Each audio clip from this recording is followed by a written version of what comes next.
Hello दोस्तों। आज हम साइकेट्री का एक इम्पोर्टेंट टॉपिक देखने वाले हैं जो कि है ईसीटी यानी कि इलेक्ट्रोकन्वल्सिव थेरेपी। तो चलिए शुरू करते हैं। सबसे पहले देखेंगे हम ईसीटी क्या है। ईसीटी एक सोमैटिक ट्रीटमेंट है जो कि 1980 में एक उसे कंसिडर किया गया था कि ये एज अ साइकेट्रिक ट्रीटमेंट हम यूज कर सकते हैं। ठीक है। अब हम देखेंगे व्हाट इज ईसीटी। ईसीटी क्या रहता है, ये एक टाइप ऑफ साइकेट्रिक ट्रीटमेंट है जिसमें क्या होता है कि इसमें आर्टिफिशियल इंड्यूस सीजर्स प्रोड्यूस किए जाते हैं। और वो सीजर्स कौन से टाइप के रहते हैं, वो रहते हैं ग्रैंड माल सीजर्स। ठीक है। तो हम देखेंगे ये होता कैसे है। सो जो इसका प्रोसेस है, तो प्रोसेस सो इसमें जो प्रोसेस है वो होता है by application of electric currents in the brain. मतलब क्या होता है कि जो ब्रेन में हम इलेक्ट्रिक करंट पास करते हैं, जिससे कि क्या होता है कि उसमें ग्रैंड माल सीजर्स प्रोड्यूस होते हैं। सो और हम इलेक्ट्रिक करंट कैसे पास करते हैं ब्रेन में, with the help of electrodes. ठीक है। अब हम देखेंगे इलेक्ट्रोड्स का पोजीशन कैसे रहता है ईसीटी में। तो सबसे पहले इसमें दो टाइप के जो पोजीशन रहते हैं वो रहते हैं, एक रहता है यूनिलैटरल और दूसरा रहता है बायलैटरल। यूनिलैटरल में क्या रहता है, हम नॉन डोमिनेंट साइड में एक इलेक्ट्रोड्स को प्लेस करते हैं। आप जैसे कि इमेज में देख सकते हैं, एक इलेक्ट्रोड यहाँ पे प्लेस होता है और दूसरा यहाँ पे। ठीक है। और जो बायलैटरल में रहता है वो फ्रंटल टेम्पोरल रीजन में हम प्लेस करते हैं, एक ब्रेन की ये साइड में और दूसरा ये साइड में। हम प्लेस करते हैं उसका 1 और 1.5 इंचेस पे मिड पॉइंट पे on the line of tragus of ear जो रहता है, और लेटरल कैंथस जो रहता है आई का, वहाँ पे हम इलेक्ट्रोड्स प्लेस करते हैं बायलैटरल में। अब हम देखेंगे इसके पैरामीटर मीटर्स। ठीक है। तो इसमें सबसे पहले जो वोल्टेज रहता है, वो जो हम इसमें यूज़ करते हैं वो रहता है 70 to 120 वोल्ट्स। ओके। और इसका ड्यूरेशन जो रहता है वो रहता है 0.7 to 1.5 सेकेंड्स। जो हमें मूवीज़ में दिखाते हैं वैसे कुछ नहीं रहता है, इसका टाइम ड्यूरेशन बहुत शॉर्ट रहता है। अब हम देखेंगे टाइप्स ऑफ सीजर्स प्रोड्यूस, इसमें कौन कौन से सीजर्स प्रोड्यूस किए जाते हैं। ठीक है। इसमें सबसे पहले जो रहता है वो ग्रैंड माल सीजर्स प्रोड्यूस करते हैं। इसमें भी दो टाइप्स रहते हैं। तो इसमें सबसे पहले जो है वो टोनिक फेज रहता है, जो कि बस 10 to 15 सेकेंड्स के लिए रहता है। उसके बाद आता है क्लोनिक फेज, जो कि 30 to 60 सेकेंड्स के लिए ही रहता है। अब हम देखेंगे टाइप्स ऑफ ईसीटी क्या रहता है। टाइप्स ऑफ ईसीटी में दो टाइप्स रहते हैं। तो सबसे पहला टाइप जो रहता है वो रहता है डायरेक्ट मेथड। अब डायरेक्ट मेथड में क्या क्या रहता है, जो इसमें हम कोई भी टाइप का एनेस्थेशिया पेशेंट को नहीं देते हैं, या कोई भी मसल रिलैक्सेशन ड्रग्स नहीं देते हम पेशेंट को। ये अभी यूज़ नहीं करते, ये पहले यूज़ किया जाता था इस मेथड का। इसका सेकंड टाइप है मॉडिफाइड ईसीटी। इसमें क्या होता है, हम पेशेंट को एनेस्थेशिया देते हैं, उसके बाद हम पेशेंट को मसल रिलैक्सेंट भी देते हैं। एनेस्थेशिया में हम मोस्टली जो ड्रग यूज़ करते हैं वो है प्रोफेफॉल। ठीक है। और इसमें ये जो फ्रीक्वेंसी रहता है ईसीटी का, वो मोस्टली 3 times per week रहता है, वो एज पर ऑर्डर रहता है डॉक्टर्स के। ओके। अब हम देखेंगे इंडिकेशंस ऑफ ईसीटी। ठीक है। तो इसमें सबसे पहला पॉइंट जो आता है वो है डिप्रेशन, मेजर डिप्रेशन। इसके साथ ये कब यूज होता है, with suicidal risk, unsatisfactory response to drugs. अगर कोई ड्रग्स रिस्पॉन्स नहीं कर रहा है तो अब हम इसका यूज़ करते हैं। उसके बाद जो आता है, अगर कैटाटोनिक स्टूपर प्रेजेंट रहा तब हम ईसीटी का यूज़ करते हैं। उसके बाद सीवियर स्किज़ोफ्रेनिया और मेनिया अगर रहा तब हम यूज़ करते हैं। उसके बाद अगर ऑर्गेनिक मूड डिसऑर्डर रहा तब हम ईसीटी का यूज़ करते हैं। अब हमारा नेक्स्ट पॉइंट है कॉन्ट्राडिक्शंस, कि हमें कब यूज़ नहीं करना चाहिए।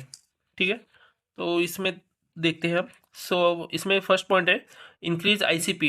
इंक्रीज आईसीपी यानी होता है इंक्रीज इंट्राक्रेनियल प्रेशर।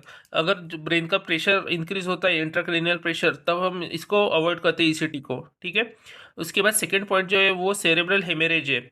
अगर ब्रेन में कोई टाइप का हेमरेज हुआ है तब हम इसको अवॉइड करते हैं। अगर ब्रेन में अगर कोई टाइप का ट्यूमर प्रेजेंट है तो हम ईसीटी नहीं देते। उसके बाद अगर हार्ट का कोई डिसऑर्डर है, जैसे कि एक्यूट मायोकार्डियल इन्फ्रेक्शन या कंजेस्टिव हार्ट फेलियर, तब भी हम ईसीटी को अवॉइड करते हैं। उसके बाद आता है निमोनिया। हम निमोनिया में भी नहीं देते। और रीनल डिटैचमेंट, ये एक आई का डिसऑर्डर है जिसमें कि रेटिना जो अपना पोजीशन चेंज कर लेता है या डिटैच हो जाता है जो अपना ओरिजिनल पोजीशन है वहाँ से। अब हम देखेंगे इसके ईसीटी के कॉम्प्लिकेशंस।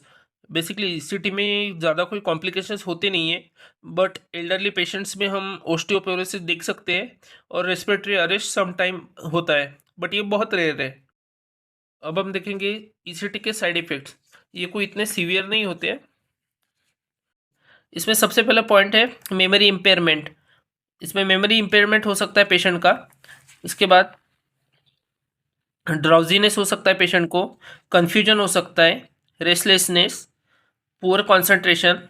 उसके बाद पेशेंट को थोड़ा एंजाइटी डेवलप हो सकता है, हेडेक हो सकता है, जैसे कि सिर दर्द हो सकता है पेशेंट को, वीकनेस, पेशेंट वीक फील कर सकता है, फटीग हो सकता है, माउथ ड्राई हो सकता है, पेशेंट समटाइम नॉशिया या वोमिटिंग भी हो सकता है और टंग बाइट भी हो सकता है। अब हमारे ईसीटी टीम। ईसीटी जब भी परफॉर्म करते हैं तो वो टीम में कौन कौन मेंबर्स इंक्लूड होते हैं। सो इसमें सबसे पहले जो रहता है वो साइकेट्रिस्ट रहता है। उसके बाद एनेस्थेसियोलॉजिस्ट रहता है जो कि पेशेंट को एनेस्थेसिया प्रोवाइड करता है। उसके बाद आता है ट्रेन नर्स जो कि डॉक्टर्स को इस प्रोसीजर में हेल्प करते हैं। अब हमारा नेक्स्ट पॉइंट है ट्रीटमेंट फैसिलिटीज़। ईसीटी में कौन कौन से ट्रीटमेंट फैसिलिटीज़ हम प्रोवाइड करते हैं।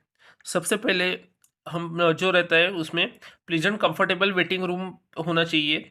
उसके बाद जो ईसीटी रूम है उसमें क्या क्या पॉइंट्स इंक्लूड होने चाहिए। तो उसमें सबसे पहले जो आता है उसमें एनेस्थेशिया के लिए लगने वाली सभी चीज़ें होनी चाहिए। उसके बाद सक्शन एपरेटस, उसके बाद फेस मास्क ऑक्सीजन प्रोवाइड करने के लिए, ऑक्सीजन सिलेंडर जिससे कि हम ऑक्सीजन दे सके पेशेंट को, टंग डिप्रेसर जो कि टंग बाइट प्रिवेंट करेगा। उसके बाद माउथ गैग रहता है। उसके बाद जो आता है वो होता है रिससिटेशन एपरेटस रहता है। उसके बाद अगर कोई भी इमरजेंसी होती है तो उसके लिए इमरजेंसी ड्रग्स रेडी रहने चाहिए। उसके बाद डिफिब्रिलेटर भी रहता है और लास्ट में वेल इक्विप्ड रिकवरी रूम होना चाहिए पेशेंट के लिए। अब हम एक क्विक रिवीजन कर लेते हैं आज हमने क्या क्या पढ़ा, ठीक है। तो सबसे पहले हमने देखा ईसीटी। ईसीटी यानी क्या रहता है, ये एक इलेक्ट्रोकन्वल्सिव थेरेपी रहता है जो कि एक साइकेट्रिक ट्रीटमेंट है, जो कि एक सोमेटिक ट्रीटमेंट है, जो इम्प्लीमेंटेशन 1980s में इसको कंसिडर किया गया था as a unique psychiatric treatment. Okay, so अब हम देखेंगे what is psychiatric ECT. So ECT क्या है, एक टाइप ऑफ ट्रीटमेंट है जिसमें क्या होता है आर्टिफिशियल इंडक्शन ऑफ सीजर्स रहते हैं। और वो कौन से टाइप के सीजर्स रहते हैं, वो रहते हैं ग्रैंड माल सीजर्स, ठीक है। सो अब हम देखेंगे ईसीटी का प्रोसीजर्स। सो ये कैसे होता है, by application of electric current in the brain, ठीक है। सो इलेक्ट्रिक करंट हम कैसे देते हैं, with the help of electrodes. So अब हम देखेंगे पोजीशन ऑफ इलेक्ट्रोड्स। सो इसमें फ्रंटल टेम्पोरल रीजन में बायलैटरल में हम प्लेस करते हैं और यूनिलैटरल में नॉन डोमिनेंट साइड में। आप इमेज में देख सकते हैं कि इलेक्ट्रोड्स का पोजीशन कैसे है, एक ये साइड में है और एक यहाँ पे, और बायलैटरल में बोथ साइड में रहता है इक्वली, ठीक है। इसके बाद हमने देखा था पैरामीटर्स।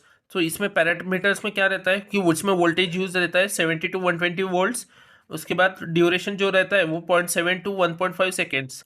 सो उसके बाद हमने देखा था टाइप्स ऑफ सीजर्स प्रोड्यूस। सो इसमें जो रहता है ग्रैंड माल सीजर्स प्रोड्यूस होते हैं और ये कितना लास्ट कर सकते हैं। सो इसमें टोनिक फेज जो रहता है वो 10 to 15 सेकेंड्स तक लास्ट कर सकता है। अब हम देखेंगे टाइप्स ऑफ ईसीटी। ये दो टाइप के थे, डायरेक्ट और मॉडिफाइड। सो आपने ये डायरेक्ट वाला बहुत सारे मूवीज़ में देखा होगा। तो इसमें जो रहता है इसमें एनेस्थेशिया भी नहीं देते और मसल रिलैक्सेंट भी नहीं देते, डायरेक्टली ईसीटी दिया करते थे, बट ये अभी यूज़ नहीं होता है। अभी जो हम यूज़ करते हैं वो मॉडिफाइड वाला रहता है। सो इसमें दोनों भी रहते हैं, एनेस्थेशिया भी दिया रहता है पेशेंट को और मसल रिलैक्सेंट भी हम पेशेंट को देते हैं। सो एनेस्थेशिया में मोस्टली हम कौन सा ड्रग देते हैं, प्रोफेनॉल करके ड्रग रहता है, हम उसे एडमिनिस्टर करते हैं पेशेंट को। और इसका फ्रीक्वेंसी क्या है ईसीटी का, मोस्टली हम 3 टाइम्स पर वीक पेशेंट को देते हैं।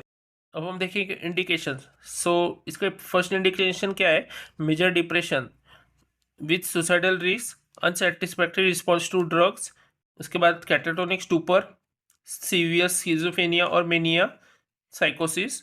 उसके बाद आता है ऑर्गेनिक मूड डिसऑर्डर, ठीक है। उसके बाद अब हम देखेंगे कॉन्ट्राडिक्शंस। सो इसमें जो सबसे पहला है वो है इंक्रीज आईसीपी यानी कि इंट्राक्रेनियल प्रेशर। उसके बाद सेरेब्रल हेमरेज या ब्रेन ट्यूमर, या अगर कुछ भी प्रेजेंट रहा तो हम अवॉइड करते हैं ईसीटी को। ठीक है। अगर हार्ट का डिसीज रहा जैसे कि एक्यूट मायोकार्डियल इन्फ्रेक्शन या कंजेस्टिव हार्ट फेलियर अगर है तो भी हम इस ईसीटी को अवॉइड करते हैं। उसके बाद आता है निमोनिया। उसके बाद है रिनल डिटैचमेंट जो कि एक आई डिसऑर्डर है जिसमें कि रेटिना अपना पोजीशन चेंज हो जाता है रेटिना का। ठीक है। उसके बाद हमने देखा था कॉम्प्लिकेशंस। सो इसमें क्या होता है, एल्डरली पर्सन्स जो रहते हैं उनमें ऑस्टियोपोरोसिस हो सकता है और रेस्पिरेटरी अरेस्ट भी हो सकता है। फिर हमने देख फिर हमने देखा था साइड इफ़ेक्ट्स ऑफ ईसीटी। सो इसमें मेमोरी इम्पेयरमेंट होता है, बट ये बहुत रेयर केसेस में होता है। उसके बाद आता है drowsiness, confusion, restlessness, poor concentration, anxiety, headache, weakness, fatigue, dryness of mouth, nausea, vomiting and tongue bite. Okay. अब हम देखेंगे ईसीटी टीम में कौन कौन से मेंबर्स इंक्लूड होते हैं। सो इसमें सबसे पहले साइकेट्रिस्ट रहता है।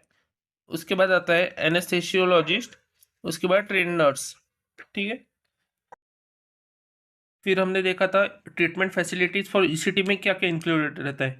सो इसमें सबसे पहले जो रहता है वो प्लीजेंट कंफर्टेबल वेटिंग रूम होना चाहिए। उसके बाद एक ईसीटी रूम होना चाहिए जिसमें क्या क्या होनी चाहिए, एनेस्थेटिक अप्लायंसेस रहने चाहिए, मतलब जो भी एनेस्थेसिया के लिए जो भी इक्विपमेंट्स लगते हैं या ड्रग्स वगैरह सब चीज़ें लगती है वो इंक्लूडेड होनी चाहिए। फिर रहता है सक्शन एपरेटस। फिर face mask, O2 cylinder for oxygen. उसके बाद आता है टंग डिप्रेसर, माउथ गैग्स। फिर आता है रिससिटेशन एपरेटस। फिर इमरजेंसी ड्रग्स। उसके बाद लास्टली डिफेब्रिलेटर्स। और उसके बाद आता है वेल इक्विप्ड रिकवरी रूम। और ईसीटी में से कॉम्पिटिटिव एग्जाम में भी बहुत बार क्वेश्चंस पूछे जाते हैं, तो आप एक बार इसको रिवाइज कर लीजिए। और अगर आपको आज का टॉपिक अच्छा लगे तो please subscribe to my channel. Thank you.